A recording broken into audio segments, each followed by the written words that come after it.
59쪽입니다. 부동산의 경기 변동이라고 되어 있는 부분인데요. 이 부분은 좀 쉬워요. 그래서 기초 과정에서 별로 할 게 없어요. 바로 기본 과정으로 들어가면 돼요. 그래서 기초 과정에서는 기초적인 용어만 간단하게 이야기하고 넘어가요. 자, 우선 먼저요. 59쪽.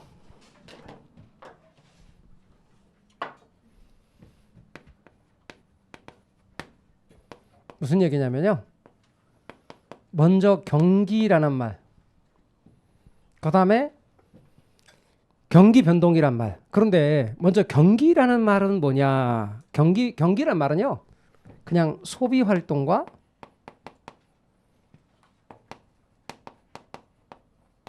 생산 활동을 일컫는 말이에요. 소비 활동과 생산 활동을 경기라 이렇게 말한다고 생각하면 돼요. 그럼 소비 활동과 생산 활동을 일컬어서 경기라 한다면 경기가 좋다 이렇게 말하잖아요. 그러면 소비 활동과 생산 활동이 활발하다 그 뜻이에요. 경기가 안 좋다, 경기가 침체돼 있다, 그 말은 소비 활동과 생산 활동이 침체돼 있다 그 뜻이에요. 경기가 좋단 말은 소비 활동과 생산 활동이 활발하다는 뜻이고, 경기가 안 좋단 말은 소비 활동과 생산 활동이 침체돼 있다는 뜻이다. 그러면 경기가 변동한다, 경기 변동 이렇게 말하면요. 경기 변동이란 소비 활동과 생산 활동이 활발했다가 침체됐다가를 반복한다 그런 뜻이에요. 소비 활동과 생산 활동이 활발했다가 침체됐다가를 반복한다 그렇게 말합니다. 경기 변동의 경우를 이야기할 때 우리는 보통 밤낮의 순환처럼, 사계절의 순환처럼 경기가 변동하는 순환 변동을 중심으로 해서 이야기를 해요. 그래서 순환 변동을 중심으로 해서 이야기한다. 그 순환 변동이 뭐냐면 이런 거예요. 경기가 좋았다 나빴다 하는 거예요. 경기가 좋았다가 나빴다가 좋았다가 나빴다가 이런 식으로 경기가 변동하는 것을 말해요. 이렇게 경기가 좋았다 나빴다를 반복할 때 우리는 여기를 이렇게 이 부분을 평균 경기 수준이라고 해볼게요. 평균 경기 수준이에요.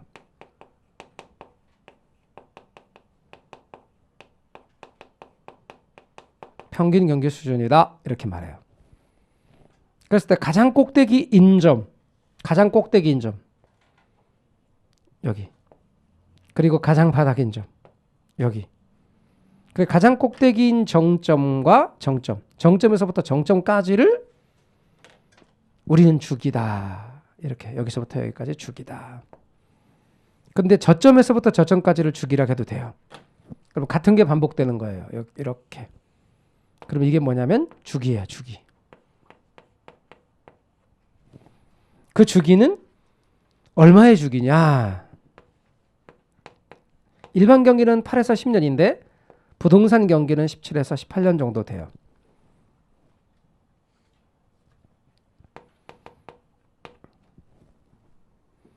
가장 꼭대기인 정점에서 그 다음 정점까지 이게 뭐고요? 주기예요. 가장 꼭대기인 정점에서 가장 바닥인 저점의 사이, 그러니까 가장 꼭대기인 이렇게 정점에서 가장 바닥인 저점의 사이, 이걸 뭐라고 하느냐? 진폭이라고 그래요. 진폭.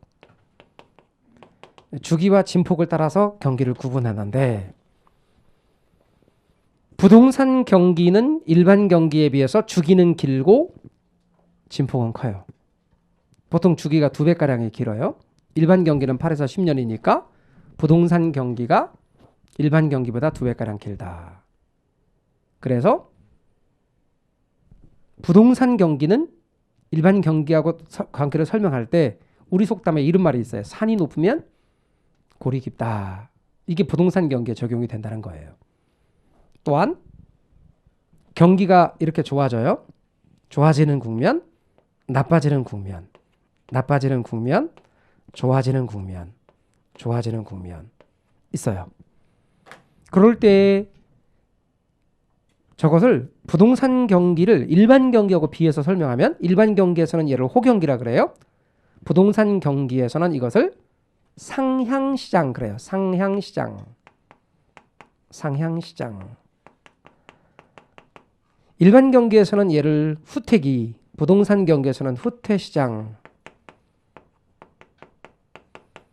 일반 경기에서는 얘를 불경기, 부동산 경기에서는 하향시장이라 그래요. 그래서 얘하고 헷갈려요. 얘를 하향시장으로 착각하는 분들이 계속 계세요. 여기는 후퇴시장, 여기는 하향시장. 일반 경기에서는 얘를 회복기라 그러고 부동산 시장에서는 회복시장이라 그래요. 여기를 상향시장. 그리고 부동산에만 있는 특유의 시장이 있어요. 일반 경기는 없고 부동산 경기에만 있는 특유의 시장으로 안정시장이라는 게 있어요. 안정시장이란 뭐냐? 부동산의 가격이 안정되어 있거나 가벼운 상승을 지속하는 유형의 시장이에요. 근데 부동산의 가격이 안정되어 있거나 가벼운 상승을 지속하는 유형의 시장인 안정시장은 상향시장 다음에 나올 수 있어요. 후퇴시장 다음에 안정시장이 올 수 있어요. 하향시장 다음에 올 수 있어요. 회복시장 다음에 안정 올 수 있어요. 어느 시장 다음에도 안정시장은 올 수 있다. 이렇게 알아두시면 돼요. 그래서 여러분께서는 앞으로 경기변동 이야기할 때 부동산의 경기변동도 이렇게 순환 변동을 중심으로 해서 이야기할 거고, 저는 부동산의 경기 변동을 중심으로 해서 이 그림을 설명한 거예요. 그러니까 우리 기본적으로 경기 변동을 이야기할 때 지금 60페이지 있는 그 그림에 대해서 제가 이야기를 한 거예요. 그리고 그렇게 경기가 좋아지고 나빠지고 하는 이런 관계를 그릴 때 우리는 순환 변동 이란 말을 써서 설명해요. 순환 변동. 밤낮의 순환처럼 사계절의 순환처럼 경기가 변동한다. 그런데 이런 경기 변동 말고 62페이지 보시면 다른 형태의 경기 변동도 있어요. 다른 형태의 경기 변동도 있는데 이런 다른 형태의 경기 변동에 관한 얘기는 이제 또 더 앞으로 공부하면서 이야기를 할 거예요. 그러니까 우리는 그냥 아무런 말 없이 경기 변동 그럼 다 순환 변동을 말하는 거예요. 그래서 저 순환 변동의 기본적인 원리만 알고 계시라 그런 뜻이에요. 나머지는 그냥 바로 들어가면 돼요. 어렵지 않아요. 그러니까 그것은 더 이상 자세히 다루지는 않을 거예요. 자, 그 다음 이제 63페이지 부동산 시장론으로 갈 텐데, 시장론으로 가기 전에 경제론과 관련된 내용들이 중요하니 우리가 지금까지 얘기했던 지난 시간 오늘 이렇게 쭉 얘기했던 중요한 내용들을 짚고 시장론으로 넘어갈 거예요. 이 부분은 시장론의 기초가 되기도 하고 정책론의 기초가 되기 때문에 이 부분에 대한 측면을 좀 강조한다는 의미에서 그래요. 자, 이제 제가 시작할 때 경제론 부분을 시작할 때 뭐라고 말씀드렸는가 하니 이런 말씀을 드렸어요. 수요를 이야기하면서 수요는 사는 쪽이다. 이렇게 말씀드렸어요. 그러면 오늘 보니 공급은 무슨 쪽이에요? 파는 쪽이에요. 수요는 사는 쪽, 공급은 파는 쪽이다. 이렇게 말할 수 있어요. 이렇게요. 자, 그 다음에 일정 기간을 명시할 수도 있었고 일정 시점을 명시할 수도 있었어요. 어떤 개념들을 볼 때 일정 기간을 명시했을 때 명확해지는 개념을 뭐라고 그랬고 유량이라 그랬어요. 일정 기간을 명시했을 때 명확해지는 개념을 유량이다. 일정 시점을 명시했을 때 명확해지는 개념을 저량이다. 유량은 우리는 유량 이렇게 쓰고 플로우 개념이다 이렇게 말했어요. 그리고 저량이다. 그럼 저수지에 저장된 물의 양 이런 개념으로서 이야기를 했고 스톡이다 이렇게 말을 했어요. 그래서 여러분이 딱 보셨을 때 주로 어떤 것들이냐면 신규, 분양, 새 것처럼 시간 걸리는 건 전부 다 유량이에요. 기존, 중고, 헌 것처럼 기존에 있던 것, 시점을 명시했을 때 명확해지는 것들은 저량이에요. 그러니까 제가 뭐라고 말씀드렸냐면 하루 동안 번 돈, 일주일 동안 번 돈, 한 달 동안 번 돈처럼 소득, 수익, 수입, 급여, 임금, 이런 것들은 전부 다 유량이다. 기간을 명시해야 생산량이 나오는 거예요. 순간에 만들 수는 없으니까. 하루 동안의 생산량, 일주일 동안의 생산량, 한 달 동안의 생산량. 하루 동안의 거래량, 일주일 동안의 거래량, 한 달 동안의 거래량. 이런 건 전부 다 유량이다. 쌀이 20kg가 있는데 다 가족을 모이자. 그리고 우리 20kg 쌀을 1초 내에 먹어버리는 거야. 가계 소비를 순간에 해버릴 수 있는 건 아니고 한 달 동안의 쌀 소비량, 그러니까 가계 소비는 유량이다. 그런데 절량의 개념으로서 인구수 외우려고 하지 마세요. 외우려고 하지 마시라고요. 개념을 이해를 하셔야 돼요. 인구수, 강의실에 앉아 계신 분의 수, 이렇게 인구수는 절량이다. 개인의 재산도 절량이고, 옛날에 대체제조표라 불렀던 건 지금은 재무상태표라 하는데, 거기에는 내 돈인 자본과 빌린 돈인 부채와 합친 돈인 자산이 기입되는데, 방금 말씀드렸던 것들은 다 절량이다. 일정 시점을 명시했을 때 가치, 가격을 알 수 있지. 하루 동안의 가격, 이거는 좀 이상하단 말이죠. 따라서 가격이라고 하는 것은 어느 한 시점, 변동하니까, 가격이 변하니까 시점을 명시해 줘야 돼요. 가격이나 가치는 절량이다.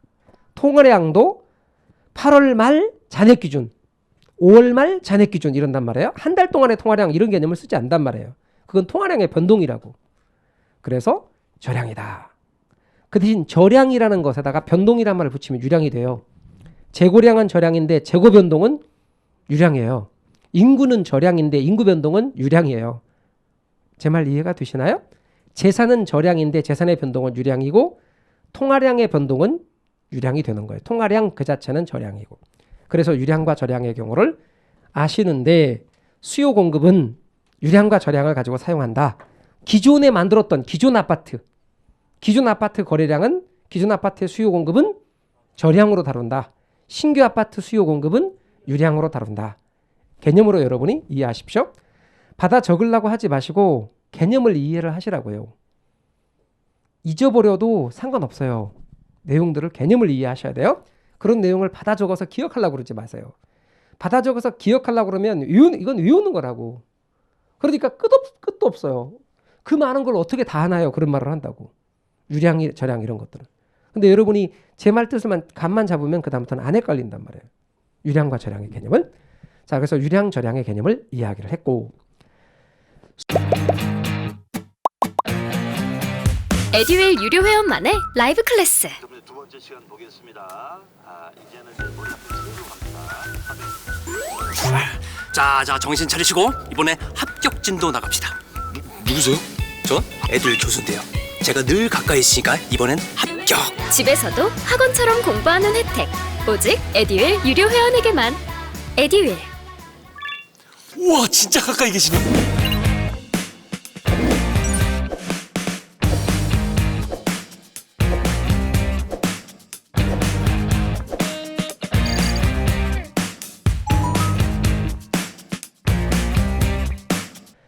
수요든 공급이든 수요는 구매하고자 하는 양이고 공급은 판매하고자 하는 양이지 실제로 구매한 양, 판매한 양이 아니라는 점이죠. 수요는 구매력이 뒷받침된 유효 수요고 공급은 생산력이 뒷받침된 유효 공급이었죠. 그리고 우리는 좌표축상의 그림을 나타내는데 수요 곡선을 나타낼 때 좌표축상에서 X축에는 수량을 표시했죠. 그리고 Y축에는 가격을 표시했죠. 그리고 수요 곡선을 그리되 수요 곡선은 우하향 곡선으로 그림을 그렸습니다. 그리고 디맨드 커브라는 의미에서 D자로 표시하고 수요 곡선이라고 말을 했으며, 수요 곡선의 생김새는 어떻게 생겼다고 말하냐면 오른쪽 아래를 향해 있다 해서 우하향 곡선이다. 오른쪽 아래를 향해 있다 해서 우하향 곡선이다. 이렇게 말을 하고, 혹은 그 모양 자체를 이야기하는 것으로서 뭐라고 말할 수도 있냐면 우하향 형태다. 또는 우하향 모양이다 등으로 말할 수가 있습니다. 이는 무엇을 반영한 거냐면 수요 법칙을 반영하여 그린 겁니다. 수요 법칙을 반영해서 그림을 그린 건데, 이것은 가격과 이렇게 가격과 수량과의 관계를 나타낼 때 여기에 가격은 P제로이고 수량은 Q제로입니다. 그랬을 때 요점을 A점이라 합시다. 그런데 어떤 물건의 가격이 하락하면 수요량은 늘어나고 어떤 물건의 가격이 올라가면 수요량은 줄어들게 됩니다. 가격이 올라가면 수요량은 줄죠. 그리고 A점에서 B점으로 이렇게 곡선상에서 이동을 합니다. 이번엔 가격이 떨어지게 되면 수요량은 늘어나죠. 그러면 A점에서 C점으로 곡선상에서 이동하죠. 우리는 이것이 수요량의 변화이고 이 그림 자체가 수요 법칙을 반영한 것인데 그 물건의 가격이 올라가면 수요량은 줄어든다. 그 물건의 가격이 떨어지면 수요량은 늘어난다. 이렇게 말을 한다는 거죠. 우리는 이것을 가리켜서 수요 법칙이다라고 말하죠. 가격과 수요량의 반비례 관계죠.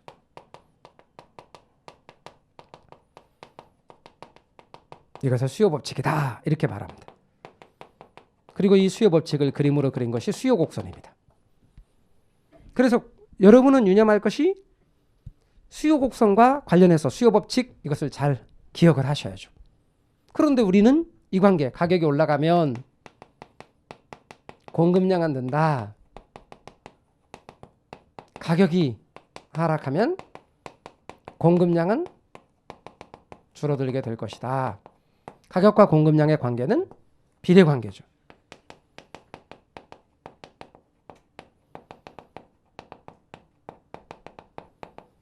가격과 공급량의 비례 관계는 공급 법칙이라고 부르죠. 법칙이나 원칙을 말해야 되기 때문에 가격이 올라가면 공급량은 는다 이렇게 답해야 됩니다. 그리고 이 관계를 그림으로 그리면 다음과 같이 그림을 그릴 수가 있죠. X축에는 수량을 쓰고 Y축에는 가격을 씁니다. 그림은 우상향의 그림으로 그리고 서플라이 커브라는 의미에서 공급 곡선이죠. 공급 곡선은 공급 법칙을 반영하여 그린 겁니다. 그러니까 가격과 공급량의 대응 관계를 표시하면 가격이 P0이면 공급량이 Q0인데 이 점을 A점이라고 합시다. 가격이 떨어짐에 따라서 공급량은 줄고 가격이 올라가면 공급량이 는다. 이때 가격이 떨어지면 공급량이 주는데 대응점은 A에서 B로 이렇게 A에서 B로 이동을 합니다. 곡선 상에서 이동을 하죠. 그리고 가격이 올라가면 A에서 C로 이렇게 곡선 상에서 가격이 올라가면 공급량이 늘죠. 우린 이것은 공급 곡선은 공급 법칙을 반영하여 그린 그림으로 어떻게 생겼다고 말하냐면 우상향 곡선이죠. 우리는 이것에 대해서 어떻게 표현하기도 하느냐면 공급 곡선은 우상향의 형태다. 또는 우상향 모양이다 등으로 말하죠. 그래서 가격과 공급량의 관계를 그리는 겁니다. 그러니까 여러분은 유념할 것이 가격과 수요량, 가격과 공급량을 이야기할 때는 항상 얘가 원인, 얘가 결과. 얘가 원인, 얘가 결과죠. 근데 수요량과 가격과의 관계나 공급량과 가격과 관계는 이 그림으로 설명하면 안 되고 곡선 자체의 이동이라는 거죠. 우리는 그것을 공급의 변화라고 말을 하는 거죠. 그래서 수요량의 변화와 공급량의 변화는 곡선상에서 이동입니다. 그런데 이번에는 수요의 변화와 공급의 변화에 대해서 이야기를 해볼 수가 있죠.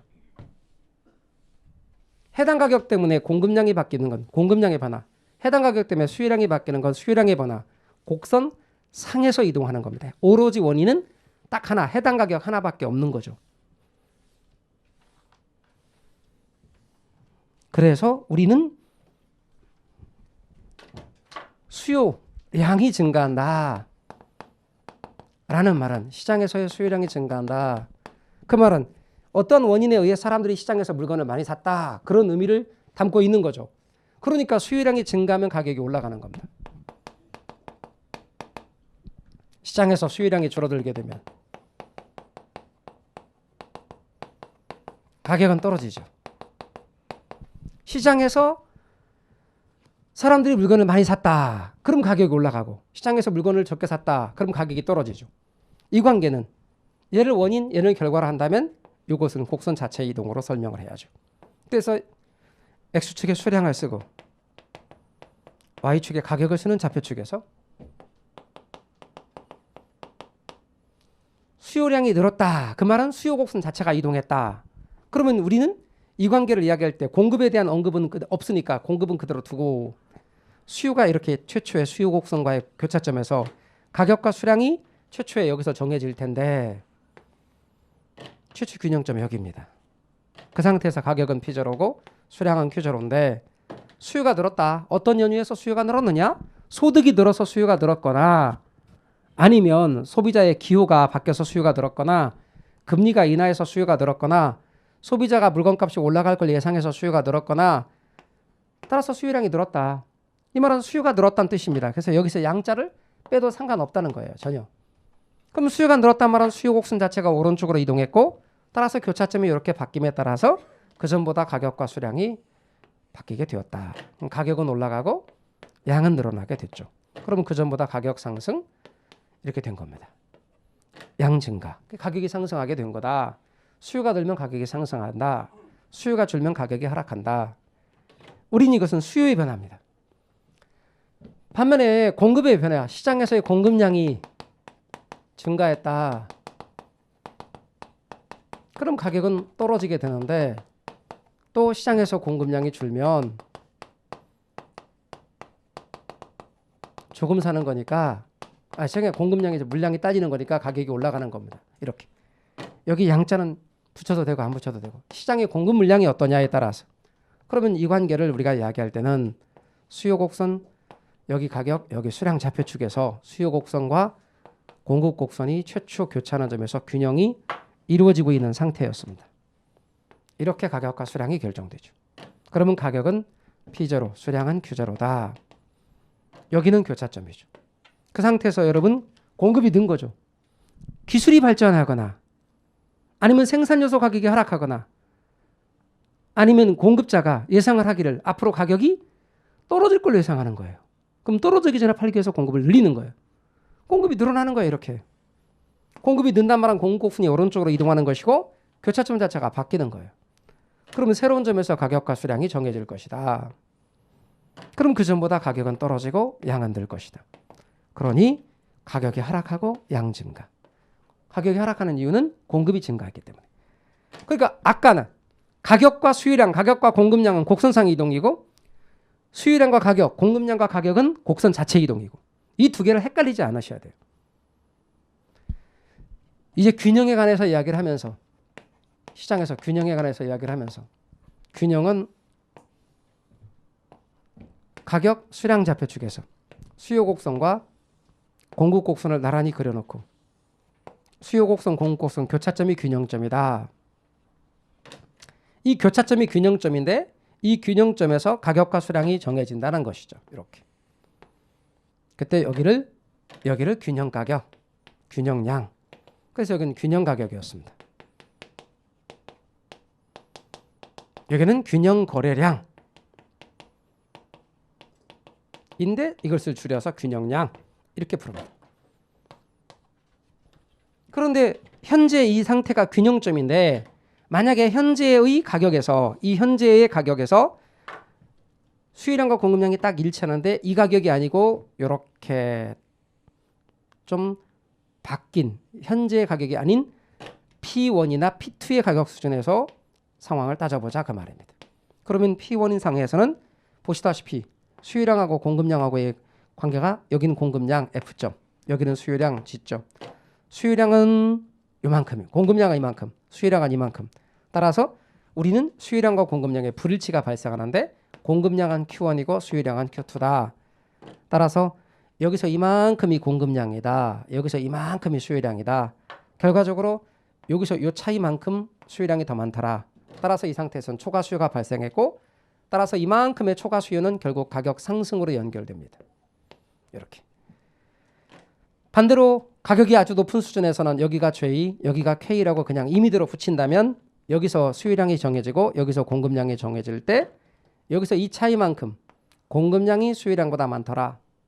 그러면 초과 공급이 발생하고 초과 공급은 공급자 경쟁이니까 가격은 어떻게 된다? 떨어지죠. 그럼 결과적으로 여기가 교차점이 균형점이 된다 그 말입니다. 따라서 이 관계를 여러분이 잘 기억을 하시고 이 균형점은 보시다시피 수요가 바뀌거나 공급이 바뀌면 균형점은 이동한다. 이렇게 균형의 이동을 먼저 제가 이야기를 한 거예요. 수요가 바뀌어서 균형이 이렇게 이동했잖아요. 공급이 증가함에 따라 균형이 이렇게 이동했잖아요. 그래서 여러분 균형은 이동한다 이렇게 말을 하는 거죠. 그 다음 탄력성에 관해서 이야기를 하기를 탄력성이란 언제나 원인 결과 관계에서 x, y 이렇게 원인 결과 관계에서 x를 원인으로 잡고 y를 결과라고 친다면 그 원인인 것이 독립 변수이고 결과인 것이 종속 변수다. 그리고 원인 독립 변수를 뭐라고 하고 자극이라 하고 결과 종속 변수를 반응이라 한다. 그런데 자극에 대한 반응 정도를 볼 때 자극보다 반응이 크면 민감하고 탄력적이다. 자극보다 반응이 작으면 민감하지 않고 비탄력적이다. 탄력성 읽을 때는 언제나 반응 중요한 거 알고자 하는 걸 앞으로 끄집어내서 y의 x 탄력성, y의 x에 대한 탄력성 그런 뜻입니다. y의 x에 대한 탄력성을 따져보는데 언제나 대안 나오면 대안 앞에 있는 게 분모, 대안 뒤에 있는 게 분자. 따라서 우리는 알고자 하는 걸 분자에 쓰고 구하고자 하는 걸 분자에 쓰고 중요한 걸 분자에 쓴다. 반응이 중요하더라. 따라서 여기다가 반응을 쓴다. 그리고 이 반응이란 언제나 자극에 대해서 나오는 거다. 그러니 분모는 x의 변화율을 쓰고 분자는 y의 변화율을 쓴다. 이렇게 하며 우리는 이 논리를 그대로 수요와 공급의 탄력성에 적용을 했고 따라서 가격에 의해서 항상 가격이 원인이라고 말씀드렸어요. 탄력성 할 때는 그에 따라 수요량 얘가 결과고 가격에 의해서 공급량이 정해진다. 이렇게. 그러면 똑같은 논리에 적용을 하되 관행상 양자 빼고 우리는 얘는 수요의 가격 탄력성이라고 부르며 얘는 공급의 가격 탄력성이라 부른다.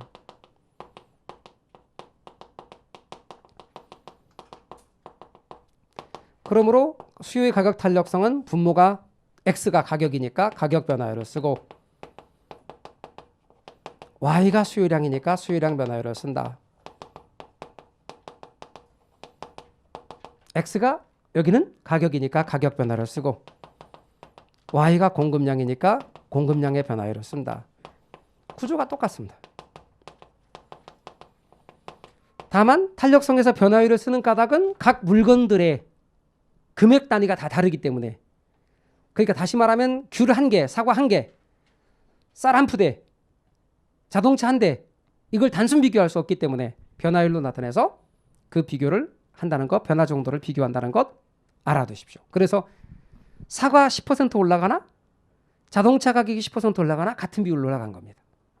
따라서 그렇게 비교를 할 수 있도록 가격의 변화율로 나타낸다. 다만 가격과 수요량의 방향은 반대다. 가격과 공급량의 방향은 같은 방향인데 얘는 방향이 반대이기 때문에 따라서 마이너스가 생겨나고 그 방향 때문에 생긴 마이너스는 따지지 말자. 오로지 절대적인 크기만 따진다 그런 얘기죠. 그런데 양의 값을 가진 거에는 절대값을 붙이지 않는 게 관행이다 보니 얘는 붙이지 않고 얘는 붙이고 그래서 수요의 가격 탄력성에는 절대값 붙인다. 공급의 가격 탄력성은 붙이지 않는다. 원리는 똑같고 자극에 대한 반응 정도를 따졌을 때 반응이 더 크면 탄력적이다. 그럴 때 우리는 탄력성은 분자와 분모가 똑같으면 1인 거니까 1과 비교해서 1보다 크다는 말은 탄력적이다. 1보다 작다는 말은 이렇게 작다는 말은 1보다 작다는 말이기 때문에 비탄력적이다. 그리고 1이란 말은 같다는 뜻이므로 반이탄력적이다. 그래서 1보다 크면 민감한 거고 탄력적. 1보다 작으면 민감하지 않고 비탄력적. 1이면 단위탄력적. 이렇게 말한다는 것이었습니다. 그리고 저러한 탄력성의 개념을 그대로 우리는 그림으로도 설명을 할 수 있는데 그림으로 그 원리를 설명을 해보면 어떻게 되느냐 그런 얘기죠. 탄력성의 원리를 그림으로도 설명할 수 있습니다.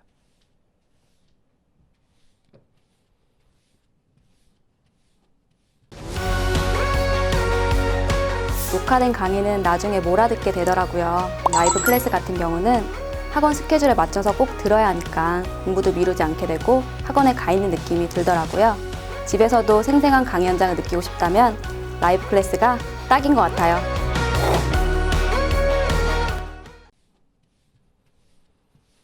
우리는 수요와 공급에서 그것을 그대로 적용해서 탄력성을 설명했는데 어떻게 수요와 공급에서 그 원리를 설명했냐면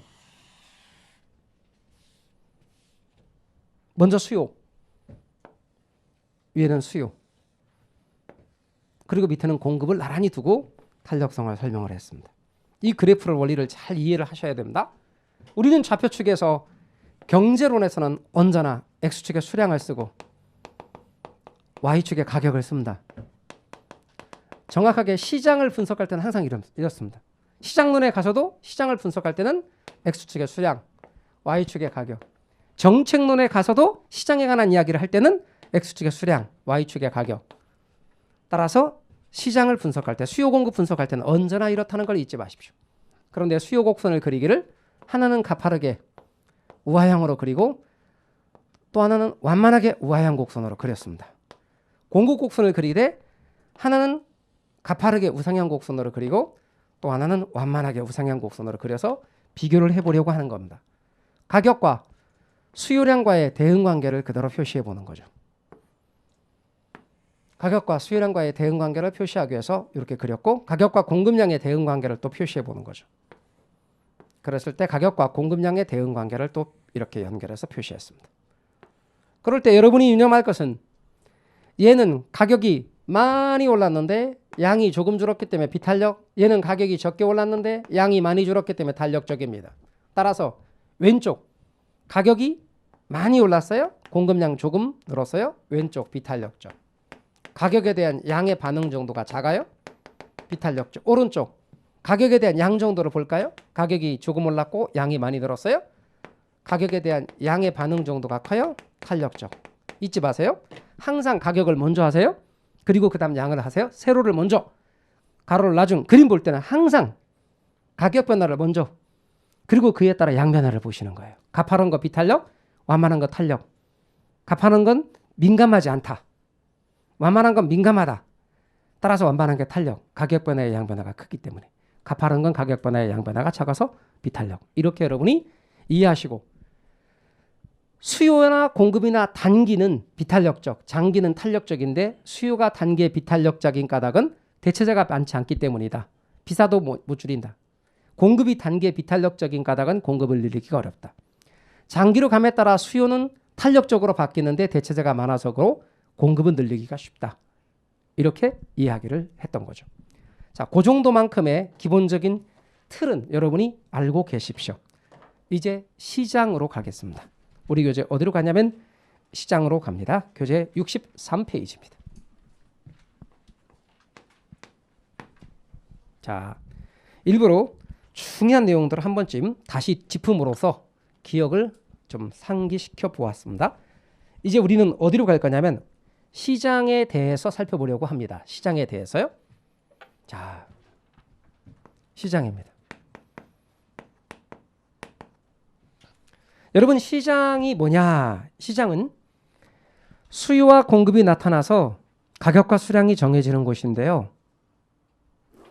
수요와 공급이 나타나서 가격과 수량이 정해지는 구체적 시장이 있고요. 이거는 장소와 위치를 정할 수 있는 시장이에요. 근데 시장인데 장소와 위치를 정할 수 없는 시장도 있어요. 그게 뭐냐면 추상적 시장이에요. 그럼 제가 예를 들어 보면 여러분 동대문 시장 어디 있는지 알아요, 몰라요? 알죠? 남대문 시장 어디 있는지 알아요, 몰라요? 알아요. 그건 구체적 시장이에요. 제 말 이해가 되시죠? 그럼 강남의 부동산 시장이라고 규정하면 대충 어디 범주인지는 알아요, 몰라요? 여러분, 강남의 부동산 시장 그러면 일단은 무슨 구예요? 강남구, 서초구, 송파구 정도를 강남의 부동산 시장 그러잖아요. 안 그래요? 그렇잖아요. 그러니까 지리적인 구역 맞지, 구체적 시장이지. 제 말 이해가 되셨어요? 근데 외환시장 어디 있는지 알아요, 몰라요? 외환시장, 노동시장 알아요? 주식시장 알아요? 그때 뭐 여의도요 그러던데. 주식시장 알아요? 그런 건 뭐예요? 추상적 시장이에요. 혹시 이런 거 알아요? 부동산 시장이 살아나고 있다. 어디서 살아나고 있는지 알고 계세요? 지금 심폐소생하고 있는 중인데. 그러니까 부동산 시장이 살아나고 있다. 부동산 시장이 침체 국면에 접어들었다. 이렇게 표현한다면 그것은 추상적 의미의 시장인 거예요. 그래서 시장은 두 가지 의미가 있어요. 어떤 장소와 위치를 정할 수 있는 시장이 무슨 시장이고 구체적 시장이고 장소와 위치를 정할 수 없는 시장은 추상적 시장이다. 이렇게 여러분이 알아두시면 좋겠고요. 자, 그러면서 이런 그림을 그려볼게요. 시장을 나타내는 그림입니다. 자, 시장을 나타내는 그림이에요. X축에 수량을 써요. Y축에 가격을 써요. 그리고 이렇게 수요와 공급에 의해서 가격과 수량이 정해지는 거예요. 어디서? 요점에서.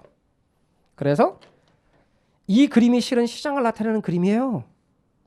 그러면 가격이 정해지고 수량이 정해진다. 그럴 때 우리 좀 전에 이게 무슨 가격이라 했어요? 균형 가격이에요. 여러분 이게 균형 가격이에요. 균형점에서 가격이 정해지는 거기 때문에 균형 가격인 동시에 저걸 뭐라고 한다? 시장 가격이라 그러는 거예요. 이게 시장에서 정해졌기 때문에 시장 가격이다. 균형 가격이면서 시장 가격인 거예요. 그래서 뭐라고도 보통 부르냐면 이 둘을 합쳐서 시장 균형 가격 이렇게 부르기도 해요.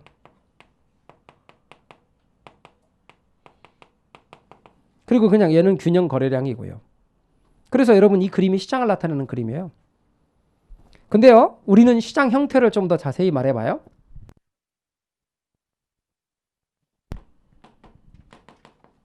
시장 형태를 좀 구분하면요, 이 시장 형태는 완전 경쟁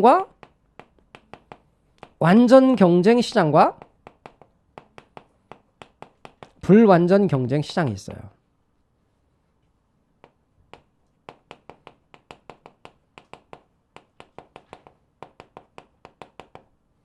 이렇게요.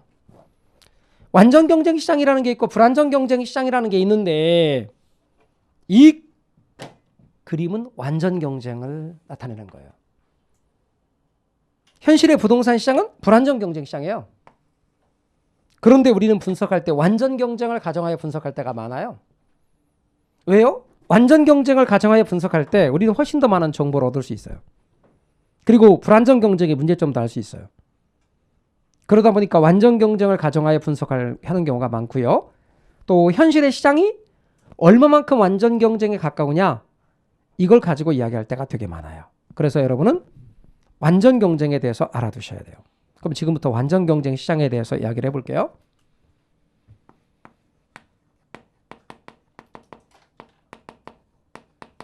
완전 경쟁 시장이에요. 완전 경쟁 시장이 되기 위한 조건이에요. 제일 첫 번째는 완전 경쟁 시장이 되려면 제일 첫 번째는 구매자와 판매자가 아주 많은 시장이라 해야 돼요. 구매자와 판매자가 무진장 많다. 진짜 많아야 돼요. 흑판주계를 파는 기업도 진짜 많고 사는 사람도 진짜 많대요. 두 번째는 그 시장에 자유롭게 들어오는 걸 진입이라 그래요. 빠져나가는 걸 탈퇴 또는 퇴거라 그래요. 이게 자유로워요. 그러니까 시장에 자유롭게 들어오고 나간다. 진입과 탈퇴가 자유롭대요. 진입과 탈퇴가 자유롭다. 세 번째, 거기서 파는 물건이 같은 종류이며 품질도 똑같아요. 동종 동질적 상품이에요. 같은 종류, 같은 품질의 상품. 종류가 똑같고 품질도 똑같대요. 동종의 동질적 상품이다. 그러니까 흑판주계가 파는 집마다 전부 똑같은 거예요. 이거예요. 그리고 네 번째는 정보가 완전히 공개되어 있어요. 여기서 그냥 완전한 정보라고 하겠는데 이 말은 완전히 공개가 된 정보예요. 그 정보를 다 공유하고 있다. 그러면서 여기 없지만 하나 더 보탠다면 입지 문제는 고려하지 않는다. 입지 문제는 고려하지 않아요. 그 말은 무슨 뜻인가 한번 볼게요, 여러분. 자, 이런 뜻이에요. 완전 경쟁 의미는 이런 뜻이에요. 수많은 기업들이 있어요. A, B, C, D, E 흑판주계 파는 기업들이거든요. 그리고 사는 사람도 아주 많아요. 갑, 을, 병, 정 사람들이 진짜 많아요. 근데 우리는 논의를 단순하게 하기 위해서 갑이란 사람이 물건을 사는 경우로 생각하고 갑이 여러분이라고 가정을 할게요. 다른 사람들은 신경 쓰지 맙시다. 갑이 물건을 사러 가는데 흑판주개를 사러 갔거든요. 근데 흑판주개가 얼마냐면 어느 집에 A라는 곳에 갔더니 똑같은 물건을 내밀면서 500원이래요. B 500원이래요. D 500원이래요. E 500원이래요. 그런데 C는 600원이래요. 600원이라는 사실을 알고 있어요. 물건도 똑같다는 것도 알고 있어요. 그리고 여기에 시장에 사는 사람 파는 사람이 들어오고 나가는 거 자유로워요. 그리고 사는 사람 파는 사람 진짜 많아요. 그리고 입지 조건이 모두 똑같아서 전부 같은 위치에 있어요. 얘가 물건 사러 갈 때 같은 거리에 있다고. 자, 팔려요 안 팔려요? 단 한 개도 안 팔리지. 미쳤냐고 그거 사게. 똑같은데. 그러니까 이거 안 팔려요. 근데 얘가 혼자서 400원 받으면 팔릴까 안 팔릴까? 팔리죠. 얘만 팔릴걸? 다른 것들은 전부 다 500원인데 얘만 400원이니까 얘만 팔릴 거예요. 그런데 여러분 얘가 도산해요. 왜 도산하는지 아세요?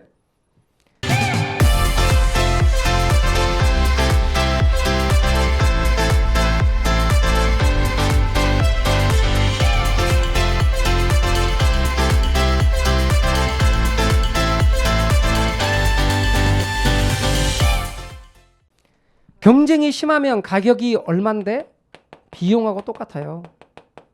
가격과 비용이 딱 같은 수준이야. 그러면 이 물건 하나 만드는데 얼마란 얘기? 500원. 가격 얼마란 얘기? 500원. 지금 그렇게 팔고 있는 상황이에요. 그런데 혼자만 400원 받으면 하나 팔 때마다 100원씩 손해나고 많이 팔수록 그만큼 빨리 도산해요. 그래서 얘는 도산하고 없어져요. 그러면 집집마다 가도 얼마에 파는 기업만 살아남아요. 500원에 파는 기업만. 그걸 뭐라고 말하냐면 이렇게 말해요. 완전 경쟁 시장에서는 결국 뭐가 성립하느냐?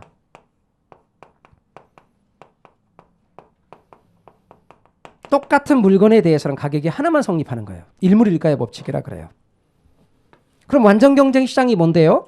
구매자와 판매자가 아주 많고 시장에 대해서 자유롭게 진입과 탈퇴를 할 수 있으며 똑같은 물건을 시장에서 팔고 그러한 사실이 완전히 정보가 공유가 된 또는 공개가 된 시장. 그게 완전 경쟁 시장이에요. 그럼 완전 경쟁 시장이 현실에 있는 시장이에요? 없는 시장이에요? 없어요. 이건 이론적 시장이에요. 그나마 완전 경쟁 시장과 가장 근접한 시장이 주식시장. 그 다음에 쌀, 농산물 시장, 쌀 시장. 주식시장이나 쌀 시장이 대표적인 예예요. 그 밖에 외환시장 혹은 전제 상거래 시장 이런 것들이 거의 어디에 가깝다? 완전 경쟁에 가까워요. 여러분 옛날에는 전자제품 하나 살려고 할 때 용산 전자상가나 그런 데를 발품 팔았어요. 여기저기 돌아다녔는데 이 집에서 하고 이 집하고 좀 가격이 달라요. 그러니까 많이 돌아다녀서 제일 싼 데를 찜해놔서 제일 싼 데를 가 샀다고 해요. 지금은요 그렇게 할 필요 없어요.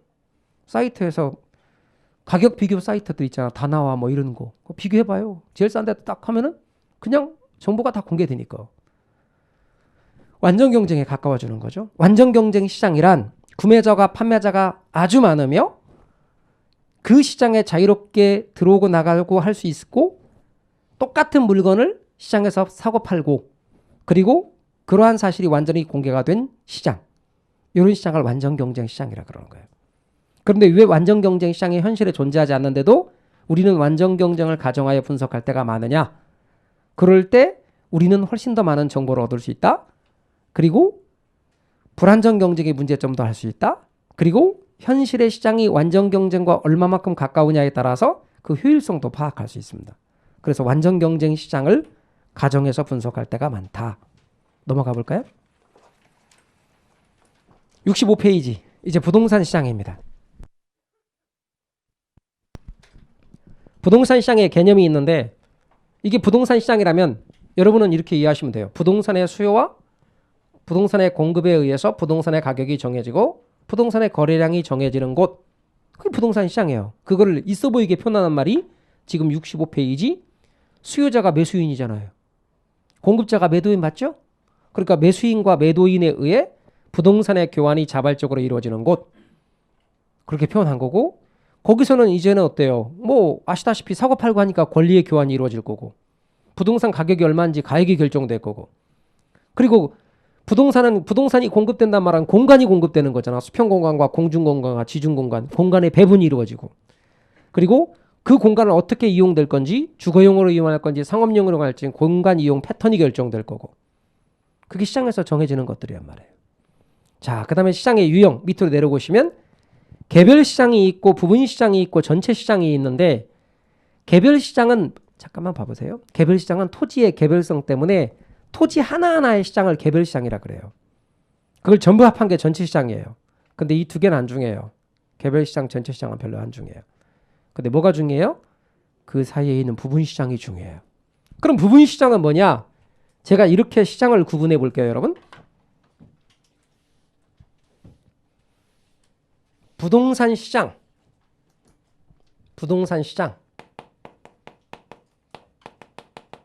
인데 이걸 제가 토지 시장과 주택 시장으로 구분해 볼게요.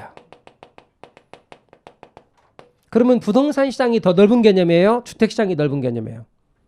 부동산 시장이 넓은 개념이지. 그거를 이렇게 나눈 거지.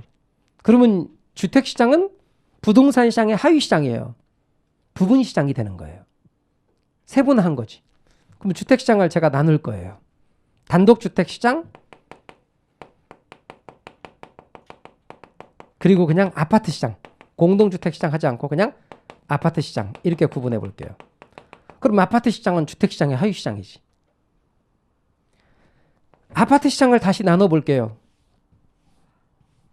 중소형 아파트 시장, 중대형 아파트 시장. 그러면 중대형 아파트 시장이라고 구분했다면 중대형 아파트 시장은 당연히 아파트 시장의 하위 시장이죠. 중소형 아파트 시장은 아파트 시장의 하위 시장이죠. 이게 다 뭐죠? 부분 시장이죠. 부동산에는 이렇게 시장을 구분할 때 지역별로도 나눌 수 있어요. A 지역, B 지역. 이렇게.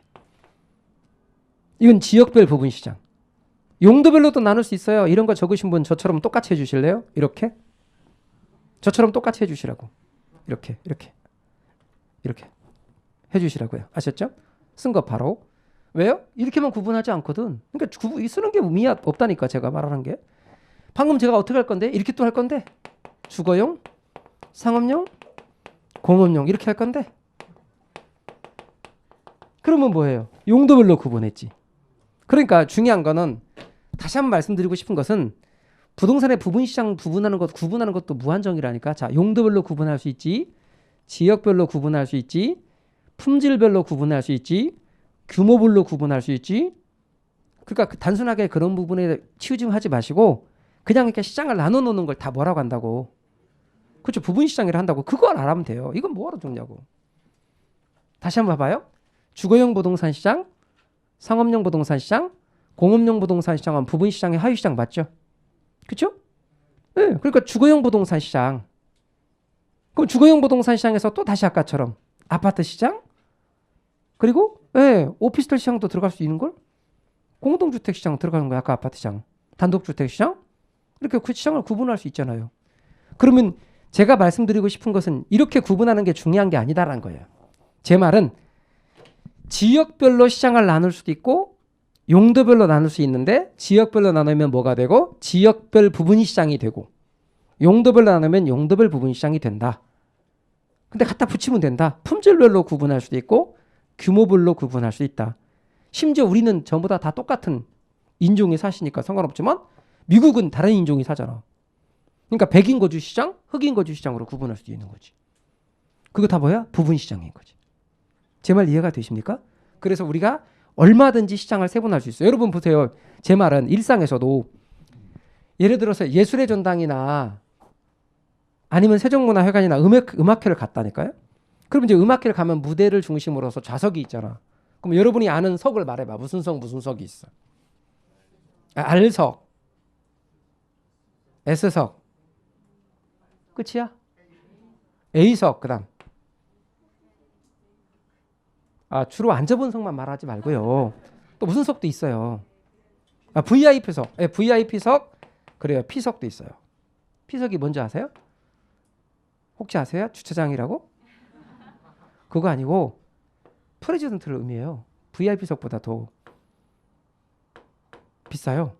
그러면 똑같이 음악회가 진행되는데 좌석을 이렇게 구분해 놓은 거야, 임의대로.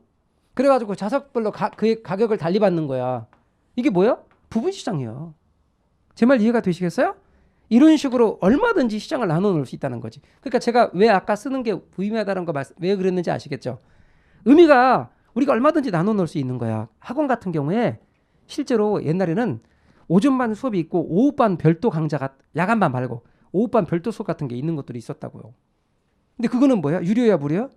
유료라고. 별도 강좌라고. 그럼 그것도 뭐야? 부분 시장이라고. 시장을 나눠 놨잖아. 이렇게. 그럼 오전반 이렇게. 오전반, 야간반. 그리고 오후반 별도.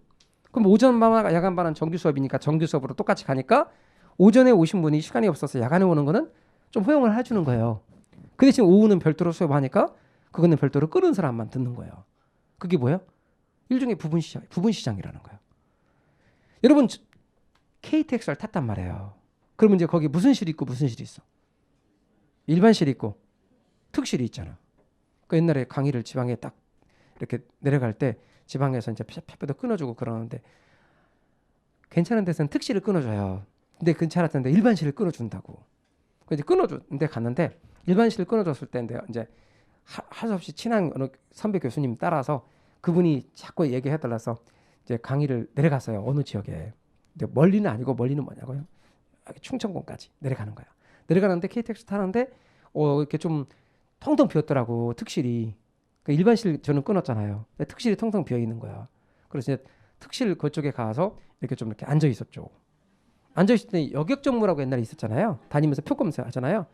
비어 있는데 표를 검사하는데 제 자리는 저기 이제 일반실인데 비어 있어서 앉아 있어요. 이렇게 하는 말이 자진 신고를 했는데도 저쪽으로 가세요 그러더라고요. 이제 잠깐 비어 있어서 가세요 빨리 그러더라고. 네. 그러고 왔다고요. 왜냐면 빈자리로 거기는 좌석이 다르다는 거야. 그러니까 실을 구분해 놓은 거지. 일반실, 특실 이렇게. 그것도 뭐다? 부분 시장이다. 근데 도착은 똑같이 한다. 그죠? 한 기차에 매달려 있어요.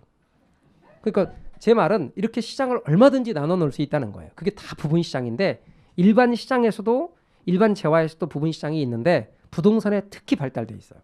자, 그러면 제가 이제 다시 우리 시험과 관련해서 와요. 자, 시험과 관련해서 부동산 시장에서는 뭐가 발달되어 있냐면 부분 시장이 발달되어 있는데 지역별로 시장을 나누면 지역별 부분 시장이라고 하고 용도별로 시장을 구분하면 용도별 부분 시장이라고 해봅시다. 그러면 지역별로 A지역, B지역 이렇게 구분할 수 있는 것은 그리고 이 A지역과 B지역은 아무리 자고 일어나도 위치가 안 바뀌네요. 이는 무슨 성에 기인하게? 그렇죠. 부동성이죠. 토지는 그 위치를 인위적으로 움직일 수 없다가 부동성이죠. 얘는 부동성하고 밀접한 관련이 있어요. 화살표 이렇게 할게요. 그 다음에 여러분 용도가 있잖아. 주거용, 상업용, 공업용 용도에 따라서 여러 가지 용도로 이용할 수 있잖아. 그러면 용도별 부분 시장이 발달하는 가석은 부동산의 무슨 성 때문이게? 용도의 다양성입니다. 토지는 여러 가지 용도로 이용할 수 있다라고 하는 용도의 다양성과 관련이 있더라. 이렇게 말할 수 있어요. 자, 한번 제가 말해보는 거예요. 부동산 특성을 나중에 몰아서 쫙 설명하기 위해서 깔아놓는 거예요. 그래서 이렇게 부분 시장이라는 것이 있더라. 지역별 부분 시장도 있고 용도별 부분 시장도 있더라 하는 것 알아두시면 좋겠습니다. 65쪽 아래 부동산 시장의 특성 우리 쉬었다가 거기서부터 오늘 진도까지 나갈게요. 쉬었다 하시죠.